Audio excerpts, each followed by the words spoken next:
نحمده ونستعينه ونستغفره ونعوذ بالله من شرور أنفسنا ومن سيئات أعمالنا من يهده الله فلا مضل له ومن يضلله فلا هادي له ونشهد أن لا إله إلا الله وحده لا شريك له ونشهد أن سيدنا وسندنا وحبيب قلوبنا ومولانا محمدا عبده ورسوله أرسله بالحق بشيرا ونذيرا وداعيا إلى الله بإذنه وسراجا منيرا فقال تعالى إن الله وملائكته يصلون على النبي يا أيها الذين آمنوا صلوا عليه وسلموا تسليما اللهم صل على محمد وعلى آل محمد كما صليت على إبراهيم وعلى آل إبراهيم إنك حميد مجيد اللهم بارك على محمد وعلى آل محمد كما باركت على إبراهيم وعلى آل إبراهيم إنك حميد مجيد بلغ العلا بكماله كشف الدجى بجماله حسنت جميع خصاله صلوا عليه وآله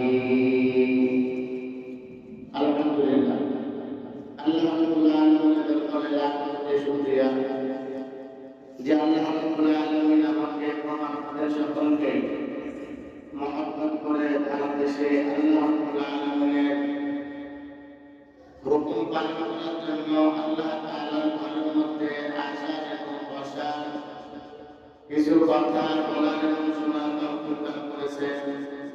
এই জন্য সকলে জবান ছেড়ে কালিমাতুশ শুকর আদায় করে সকলে বলে আলহামদুলিল্লাহ।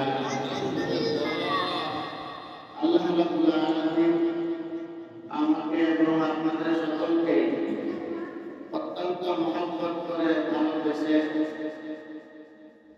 তার দুনিয়াতে পাঠিয়েছেন। আল্লাহ রাব্বুল আলামিন আমা খালাকাতুল জিন্না ওয়াল ইনসা ইল্লা লিয়াবুদুন ইনসান ও জিন জাতি এই দুইটা জাতিকে আল্লাহ তাআলা দুনিয়াতে প্রেরণ করেছেন তার ইবাদতের জন্য। বান্দা ইবাদত করবে তার বিনিময়ে আল্লাহ সুবহানাহু ওয়া তাআলা পরকালে জান্নাত দান করবেন। সুবহানাল্লাহ সুবহানাল্লাহ। আল্লাহ তাআলা জান্নাত দিবেন খালি ইনসান মানুষদেরকে যারা আল্লাহ তাআলার ইবাদত করবে। দুইটা জাতিকে আল্লাহ তাআলা জান্নাতের ঘোষণা করা হয়েছে। তাছাড়া যত মাখলুকাত আল্লাহ তাআলা বানিয়েছেন কোন মাখলুকাতকে আল্লাহ তাআলা জান্নাত দেবেন না। যেমন গরু, ছাগল, মহিষ এই সকল প্রাণের জন্য জান্নাত আল্লাহ তাআলা বানান নাই। জান্নাত বানিয়েছেন আমাদের জন্য। আপনার মধ্যে যে আকল আছে, যে জ্ঞান আছে, এই জ্ঞান অন্য কোনো প্রাণীর মধ্যে আল্লাহ সুবহানাহু ওয়া তাআলা দেন নাই। আশরাফুল মাখলুকাত বলা হয়েছে, সৃষ্টির সেরা জীব বলা হয়েছে ইনসানকে।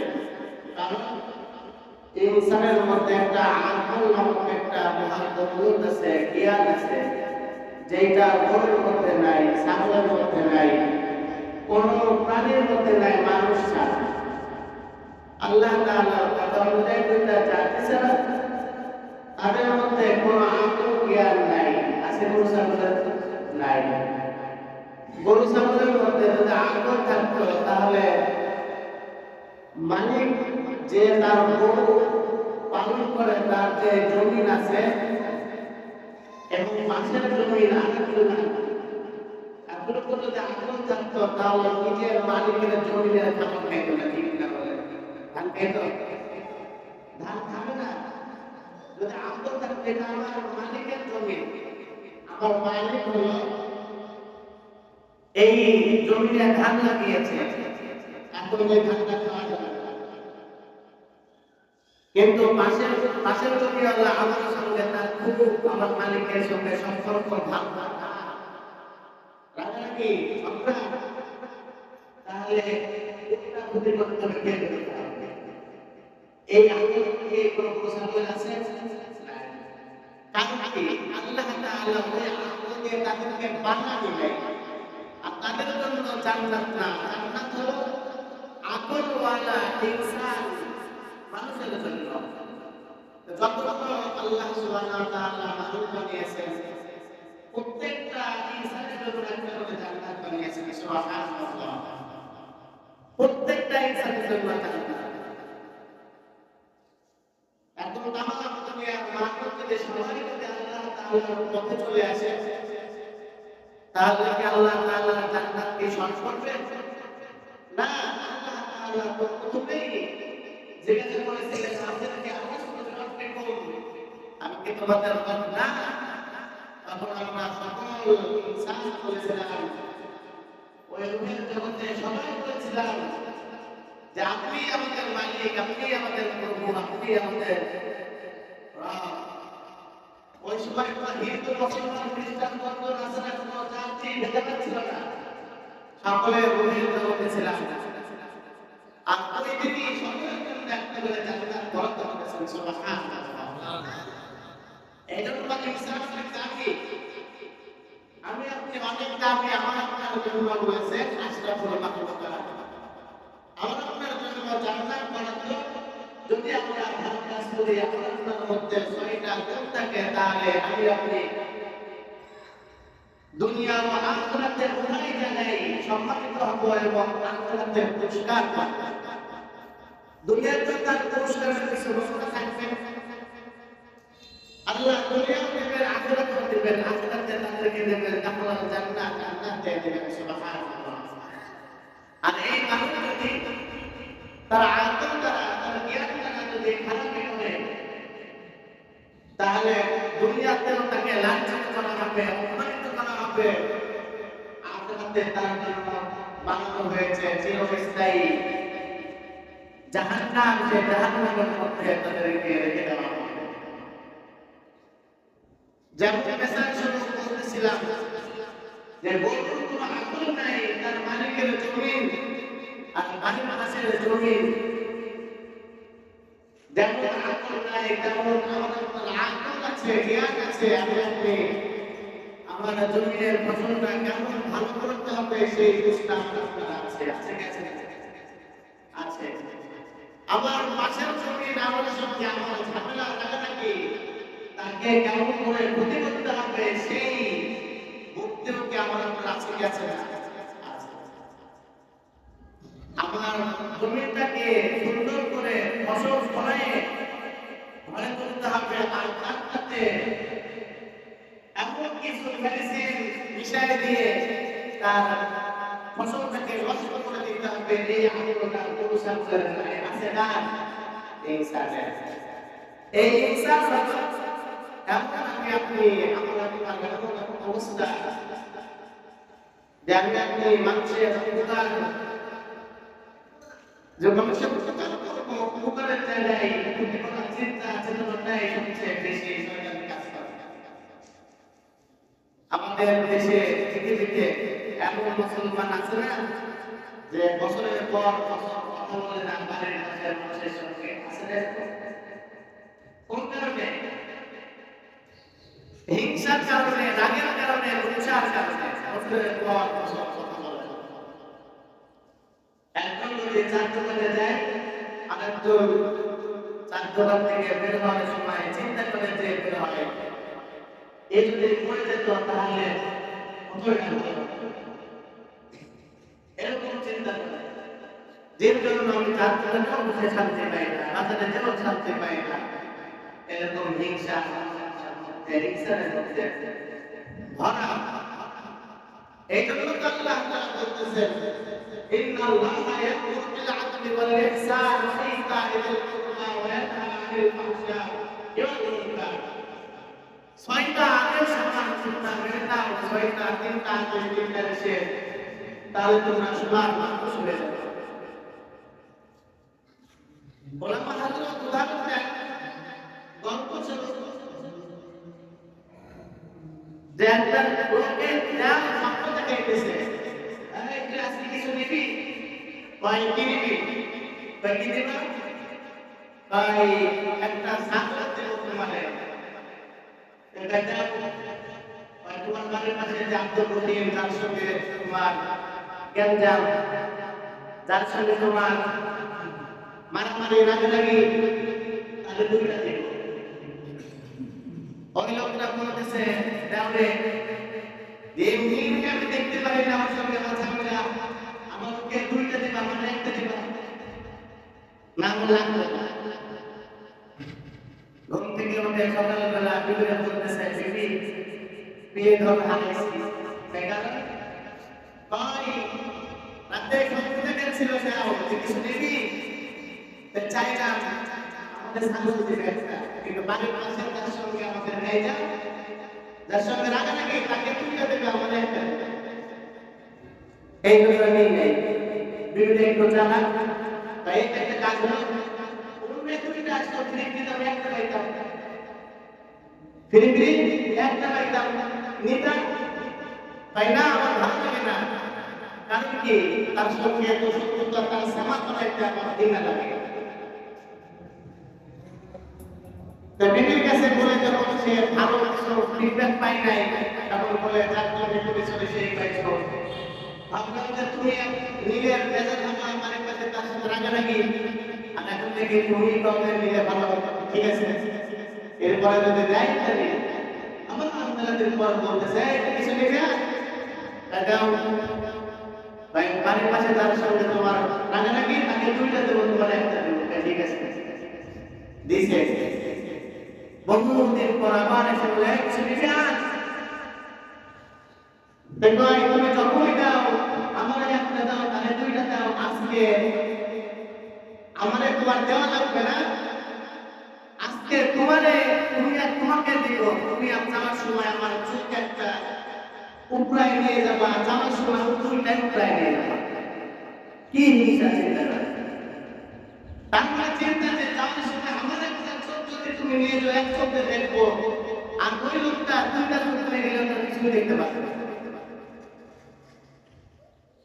এইটাই হলো হিংসার হালাত। তাই তো আল্লাহ রাব্বুল আলামিন তিনটা আদেশ আর তিনটা নিষেধের কথা বলছেন, বান্দা মানুষের সঙ্গে তুমি ইহসান করো, ন্যায় বিচার করো, ইহসান করো, ভালোবাসা দাও, মানুষের সঙ্গে তুমি ভালো আচরণ করো, ভালো ব্যবহার করো। এই তিনটা হলো আমার আদেশ। আর তিনটা নিষেধ কি? যত অন্যায় আছে, যত খারাপি আছে, সব অন্যায় ও খারাপি কাজ পরিহার করো। আর যদি পরিহার করতে পারো, তোমার জন্য আমি বানায় রাখছি, সেইটা হলো তাকওয়ার জান্নাত। কেমন ব্যবহার করেছেন নবী আলাইহিস সালামের কাছে যখন আয়াতে কালিমা নাযিল হয়েছে, নবী আলাইহিস সালাম যখন সাহাবাদের মাঝে দাওয়াত দিয়েছেন, সাহাবারা কথাগুলো মেনে নিয়ে তারা সোনার মানুষ হয়ে গিয়েছে। তাদের নাম, তাদের কথা, তাদের চিন্তা চেতনা আমাদের জন্য এখন একটা আদর্শ হয়েছে। তাদের মতন হইতে পারবো না, কিন্তু তাদের পথ যদি আমরা অনুসরণ করি তাহলে আল্লাহ সুবহানাহু ওয়া তাআলার পথ অনুসরণ করা হবে। ঠিক কিনা বলেন?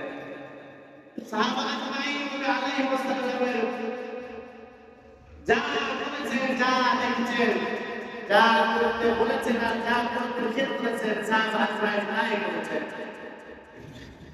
এই সাহাবা আজমাইনদের মধ্যে যে আদর্শগুলো আছে, সেই আদর্শ আপনি যদি আপনার দিলের মধ্যে সেট করতে পারি, সাজাইতে পারি, দুনিয়াতেও কল্যাণ, আখিরাতেও কল্যাণ। ওমর ফারুক রাদিয়াল্লাহু তাআলা আনহু জামান রাখতেন। মানুষের সঙ্গে মানুষের ঘটনা করতে, মানুষের সঙ্গে মানুষের কেমন আচরণ দরকার, মানুষের সঙ্গে মানুষের কেমন ব্যবহার দরকার, মুসলমান কোরআন পড়লে উত্তপ্ত হওয়া দরকার, এই ঘটনার মধ্যে সব কিছু ছয়টা যে আদেশ নিষেধ আছে আল্লাহ তাআলার, সব কিছু এই ঘটনার মধ্যে এক যুবকের ঘটনার মধ্যে চলে আসছে। ওমর ফারুক রাদিয়াল্লাহু তাআলা আনহু জামানের ঘটনা। হযরত ওমর ফারুক রাদিয়াল্লাহু তাআলা আনহু তখন দেশের প্রধানমন্ত্রী ছিলেন। আধা জাহান ভুলের করতে বসে যার ইশারায় আঙ্গুলের ইশারায় চলেছে আধা জাহান। বাংলাদেশের মতো ছোট্ট একটা রাষ্ট্র, সেই ওমর ফারুক রাদিয়াল্লাহু তাআলা আনহু জামানের যে ঘটনা, এক যুবক মদিনা থেকে তার বাড়ি 350 মাইল দূর। যুবক মদিনায় আসছে, আসার পথে ক্লান্ত শরীর, তখন তো এখনকার মতো মক্কা মদিনার রাস্তা এত সুন্দর ছিল না, পিচ্ছিল পাহাড়ি পথ, গিরিপথ। এই পথ দিয়ে দিনের বেলা তো তাপমাত্রা অনেক বেশি, যা রাতের অন্ধকারে আগানো যাইত। যুবক ক্লান্ত শরীর নিয়ে মক্কার থেকে মদিনা থেকে তার বাসার থেকে মদিনায় আসবেন। এই মদিনায় আসার মাঝামাঝি 150 মাইল অতিক্রম করেছে, ক্লান্ত শরীর হয়েছে। একটা খেজুরের বাগান খুঁজছে ওখানে ইসলাম নেওয়ার জন্য। একটা খেজুরের বাগান মনে মনে খুঁজতে খুঁজতে পেয়েছে, সামনে খেজুরের বাগান। খেজুরের বাগানের মধ্যে তার মুখটা বাহুটাকে বেঁধে যুবকটা শুইছে আর ঘুমাই গেছে। এমন ক্লান্ত শরীর, শুইতে দিলে ঘুমাইতে দিলে হয় না। যখন খেজুরের গাছের সঙ্গে বাঁধা বাঁধনটা দুর্বল ছিল, ওই উটটা খুলে একাই খুলে যেখানে চারা রোপণ করেছে, ওই চারার মধ্যে হেঁটে বেড়াচ্ছে। যে বাগানের যে মালিক, মুরব্বী মালিক মুসলমান, সে এসে দেখে তার বাগানের মধ্যে, চারার মধ্যে একটা উট হাঁটাহাঁটি করছে। মুরব্বী মানুষ থামতে পারে না, ছোট্ট একটা ঢেল মারছে, পাথর মারছে। পাথরটা এমন ভাবে লাগছে যে উটের মাথার হাড় পেটে ছিদ্র হয়ে রক্তক্ষরণ হয়ে উটটা মারা গিয়েছে। মুসলমান মুরব্বী চিন্তা করতেছে যে আমি এটা কি করলাম, কার একটা উট আমি মেরে ফেললাম, এই জন্য ওই বাগানের মালিক ওখান থেকে বের হয় না। কিছুক্ষণ পর সূর্যের আলো যুবকের চোখে লাগানোর সাথে সাথে যুবকের ঘুম হয়ে গেছে। যখন তাকে দেখে তার বাহন উটটা নাই, উটটা নাই। এখন আমি এদের সময় কিভাবে অতিক্রম করবো, চিন্তা যুবকের মধ্যে রাস্তা। তখন যুবক এদিকে খুঁজতে খুঁজতে দেখে যে একটা মুরব্বী মানুষ দাঁড়িয়ে মুখে আর মরা উট পাশাপাশি দুইজন বসে আছে। যুবক চাই বলতেছে মুরব্বীকে, মুরব্বী আমার উপরে কে মারলো? যুবক সরল মানুষ, মুসলমান কত সরল, ঘটনার মধ্যে সব কিছু আছে আমার আপনার জিন্দেগির সঙ্গে মিলাই দেয়। মুসলমান এমন সরল হইতে হবে, মুসলমান সত্য কথা বলতে সব সময়। মুরব্বী সরল মুসলমান বলতেছেন আপনি মেরে ফেলেছেন, কেন মারলেন? যুবক বলতেছে কেন মারলেন আমার ওখানে? তো বলে যে আমার চারা গাছের মধ্যে ঘোরাফেরা করছে, আসলে আনতে পারে না, চাই টুকটা মারছি, মাথা ফেটে রক্ত বের হয়ে মারা গিয়েছে। যুবক মানুষ রাগ কন্ট্রোল করতে পারে নাই, মুরব্বীরা ফিরেছে, মুরব্বীটা মারা গিয়েছে। মারা যাওয়ার পরে যুবকের রাগ যখন শীতের হলো, যুবক চিন্তা করতেছে এটা কি করলাম, আমি এটা কি করলাম, আমি মুসলমান হয়ে হত্যা করলাম, কিয়ামতের ময়দানে আমাকে আমি তো ক্ষতি হয়ে উঠব। যুবকটাও ভয়টা আমার থেকে একটা ভয়, যুবক অপেক্ষা করছে তার কোনো আত্মীয় স্বজন আছে কিনা। বিকেল বেলায় ওনার দুই সন্তান বাবারে খুঁজে খুঁজে কোথাও পাই নাই, বাজারে এসে দেখে যে একটা উট পরে পড়ে আছে, তার পাশে তার বাবার লাশটা পড়ে আছে। যুবক জিজ্ঞাসা করেছে, ও যুবক আমার বাবারে কে মারলো? যুবক বলতেছে ভাই আমি মেরে ফেলেছি। কয় তুমি মেরেছিলে, এখনো বসে আছো? হ্যাঁ আমি তো মুসলমান, আমি তো একটা গুনাহ করে ফেলেছি, অন্যায় করে ফেলেছি, এর তো শাস্তি হওয়া দরকার। এই জন্য আমি তোমাদের অপেক্ষা করতেছি, তোমাদের এখানে শরিয়া আইন কোথায়, চলো শরিয়া আইনে যাই। আমি তোমাদের কাছে ধরা দিয়ে দিলাম, আমি তো একটা আসামি খুনি, আমার বিচারটা শরিয়ায় হয়ে যায়, পরকালে আখিরাতে আমি খুনি হিসাবে আল্লাহর দরবারে দাঁড়াইতে চাই। কেমন যুবক? যুবককে নিয়ে ওমরে ফারুক রাদিয়াল্লাহু তাআলা আনহু দরবারে হাজির। ওমরে ফারুক রাদিয়াল্লাহু তাআলা আনহুর কাছে বিচার দিলেন। ওমরে ফারুক রাদিয়াল্লাহু তাআলা আনহু বিচার শুনে বললেন, তোমাকে তোমার একটা উট মেরেছে, একটা উট দিয়ে দিলে তো হয়ে যায়, তো মানুষ কেন খুন করলো? তার জন্য তোমার মৃত্যু হবে। হযরত ওমরে ফারুক রাদিয়াল্লাহু তাআলা আনহু কালামুল্লাহ বলে কোরআনের আয়াতটা পড়ে ফেলেছেন। হত্যার বদলে হত্যা, হাতের বদলে হাত, কানের বদলে কান, হত্যার বদলে হত্যা। যুবক তুমি হত্যা করেছ, তোমার জন্য হত্যা, তোমার মৃত্যুদণ্ড। জল্লাদকে আদেশ করা হলো, জল্লাদ মৃত্যুদণ্ড কার্যকর করা হোক।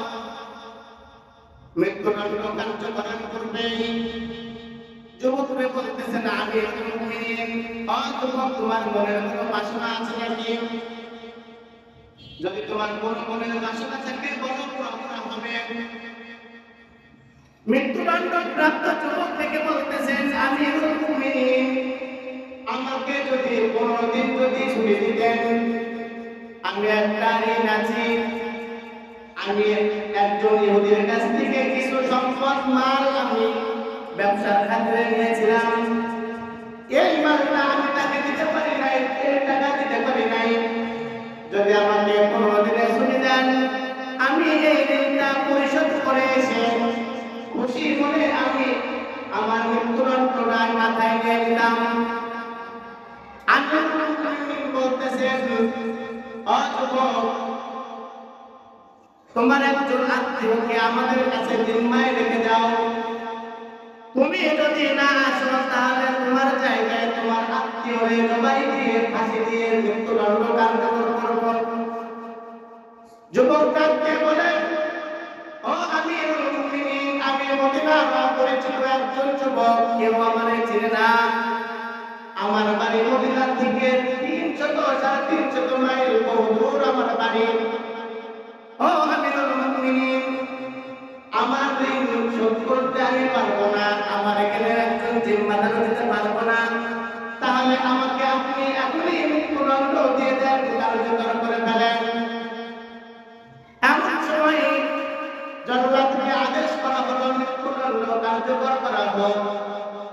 যখন জল্লাদ প্রস্তুতি নিচ্ছেন এমন সময় পিছন থেকে একজন সাহাবা হাত তুলে বলতেছেন, আমিরুল মুমিনিন দাঁড়ান, আমি আমার এই ভাইয়ের জিম্মাদার হয়ে গেলাম, তারে আপনি ছুটি দিয়ে দিন, ঋণ পরিশোধ করে আসুন। আমিরুল মুমিনিন কে বলতেছেন, কে আপনি, আপনার পরিচয়? আমিরুল মুমিনিন কে বলতেছেন, আল্লাহর রাসূলের জবান থেকে নিজের কানে শুনেছে, আল মুসলিম ওয়া আল মুসলিম, মুসলমান মুসলমানের ভাই, আমি আজকে তার ভাই, সে আমার ভাই। এই ভাইয়ের বন্ধনে তাকে ছুটি দিয়ে দেন, 15 দিন পর আসবেন, যদি না আসে তাহলে আমার মৃত্যুদণ্ড কার্যকর করে ফেলবেন। আমিরুল মুমিনিন যুবককে 1 মাসের ছুটি দিয়ে দিলেন। আর 2 যুবককে ডেকে বললেন, বাবার হত্যাকারী, বাবার হত্যার যারা বিচার নিয়ে গেছেন তাদেরকে বললেন, যুবক তোমরাও চলে যাও, আগামী মাসের 1 তারিখে প্রথম জুমায় হাজির হবা। যদি ওই যুবক না আসে তাহলে আবু জুবাইরকে হত্যা করে তোমাদের বাবার বিচার করা হবে। 2 যুবক চলে গেলেন, ওইদিকে খুনি যুবক বাসায় চলে গেলেন, বাড়ি থেকে তার ওই ইহুদির বাসায় যায় ঋণ পরিশোধ করলেন।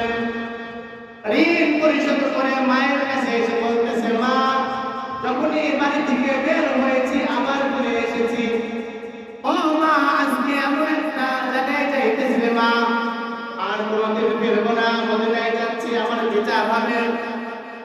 আমি মা চাই না আমার জন্য কিয়ামতের ময়দানে তুমি মা হয়ে দাঁড়াও। যুবক মায়ের হাতটা মাথার উপরে নিয়ে বলে, মা, দুধের ঋণটা তুমি আমাকে মাফ করে দিও।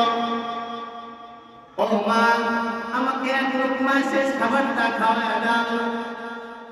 বাবার কাছে দিয়ে বলতেছে, বাবা দেন, ওই বুকটা একটু দেন, যে বুকের সঙ্গে শুরু থেকে এই পর্যন্ত কতবার বুকের সঙ্গে লাগে ঘুম পাড়াইছেন রে বাবা, আপনার সন্তান আজকে মদিনায় যাইতেছে, আর ফিরে আসবে না, আপনার সন্তানের বিচার হবে। ও বাবা, বুকটা দেন একটু, বুকের সঙ্গে বুকটা লাগাই। যুবক বাবার বুকের সঙ্গে বুকটা মিলাইয়া মদিনার পথে রওনা দেয়। সময় ওভার হয়ে গেল, মাস কেটে গেল, জুমার আযান পড়ে গেছে। আবু যর গিফারী রাদিয়াল্লাহু তাআলা আনহুর বাড়িতে পত্র বাহক পাঠায় দিয়েছে, এই আবু যর, আজকে তোমার মদিনার শেষ নামাজ, জুমার নামাজ পড়াইবার জন্য চলে আসো।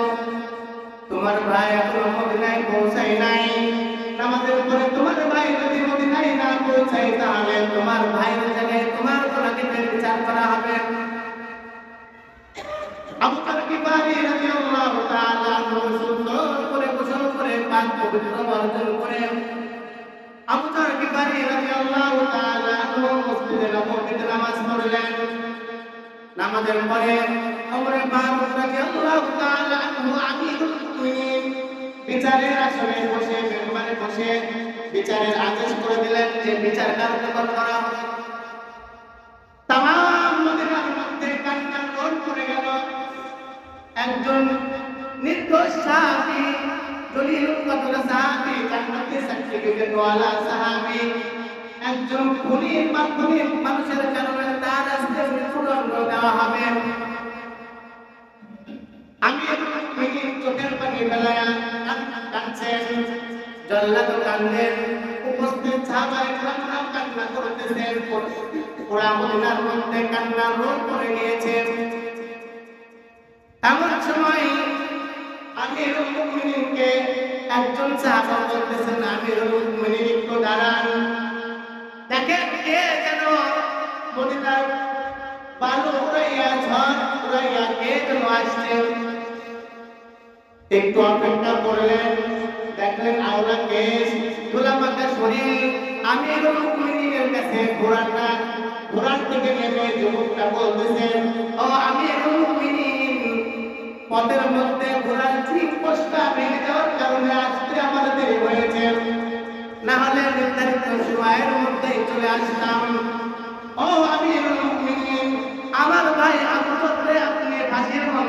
নামায় দেন, আর আমি খুনি আমার গলার মধ্যে ফাঁসির রশিটা ঝুলায় দেন। আমিরুল মুমিনিন একজনের জন্য চোখের পানি ফেলায় কাঁদতেছিলেন, তার নাম আবু যর গিফারি।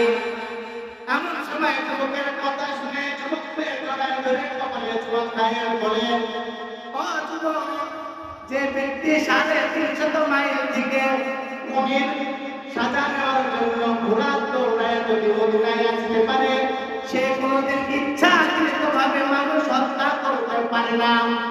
কিন্তু কোরআনের বিধান, হত্যা তো হত্যার বদলে হত্যা, বিচার তোমার হবে।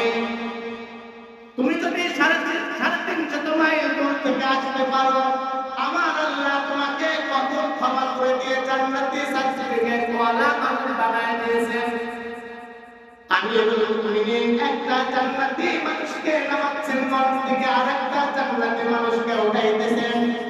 এমন সময় আমিরুল মুমিনিনকে ওই দুই সন্তান, ওই দুই যুবক বাবার হত্যাকারী দেখে বলেন, ও আমিরুল মুমিনিন, আপনার কাছে নতুন করে একটা দরখাস্ত করতেছি।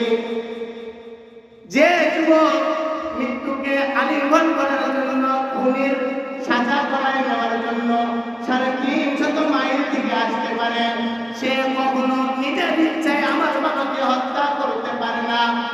নতুন করে একটা আর্জি জানাই, আমার ওই মুসলমান ভাইটারে ফাঁসির মঞ্চ থেকে নামায় দেন, আপন ভাই বলে আমি বাড়িতে আমরা বাসায় নিয়ে যাই। ওখানে আলোচনার মধ্যে, ঘটনার মধ্যে আল্লাহ রাসূল সাল্লাল্লাহু আলাইহি ওয়াসাল্লামের সাহাবা তাদেরকে মাফ করে দিলেন, ভাই বানায় বাসায় নিয়ে গেলেন। ও মুসলমান, এই ঘটনা দ্বারা এইটাই বোঝানো হয়, আপনি আওয়ামী লীগ করতে পারেন, কোনো সমস্যা নাই। আপনি বিএনপি করতে পারেন, কোনো সমস্যা নাই। আপনি জাতীয় পার্টি করতে পারেন, কোনো সমস্যা নাই। আপনি ইসলামী যে কোনো দল করতে পারেন, কোনো সমস্যা নাই।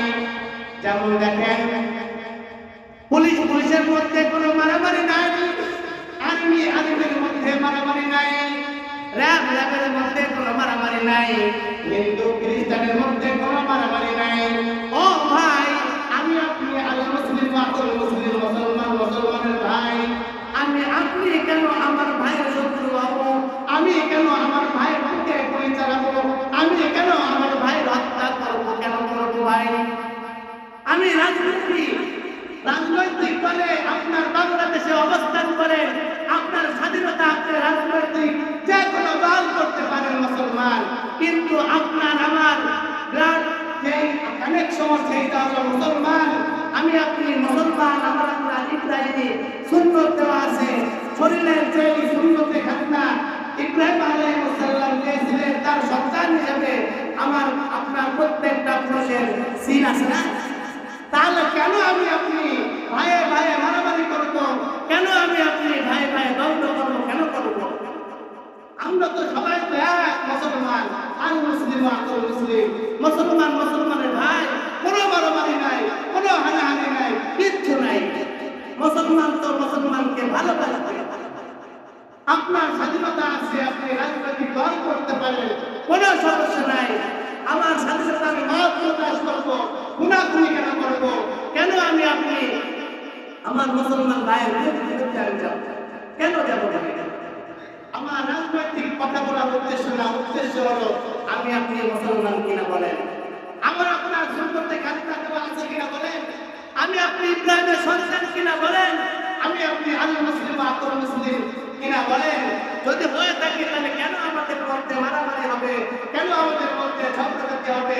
কেন আমাদের মধ্যে হিংসা থাকবে? কেন থাকবে? আজকে পুলিশের পুলিশের মধ্যে মারামারি নাই, আর্মির মধ্যে মারামারি নাই, হিন্দু খ্রিস্টানরা সবাই এক জাতি, এর মধ্যে মারামারি নাই। তাহলে মুসলিম জাতির মধ্যে কেন মারামারি? আমার বাড়ির পাশে ভাইয়ের সঙ্গে কেন মারামারি হবে? ও মুসলমান, আসি আমরা সবাই এক কালিমাওয়ালা, এক নবীর উম্মত, এক আদম আলাইহিস সালামের সন্তান, ইব্রাহিমের সন্তান, ইব্রাহিম আলাইহিস সালামের সুন্নাত আমার আপনার শরীরের মধ্যে একটা সিল মারা আছে। তাহলে কেন আমি আপনি মারামারি করব?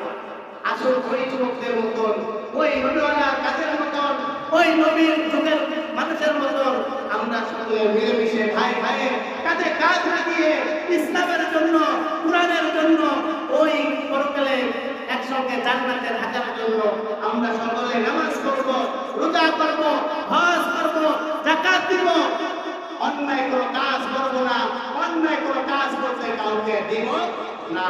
এইটাই হলো আমাদের আজকের আলোচনার মূল বিষয়। আল্লাহ রাব্বুল আলামিন আমল করার তৌফিক দান করুন।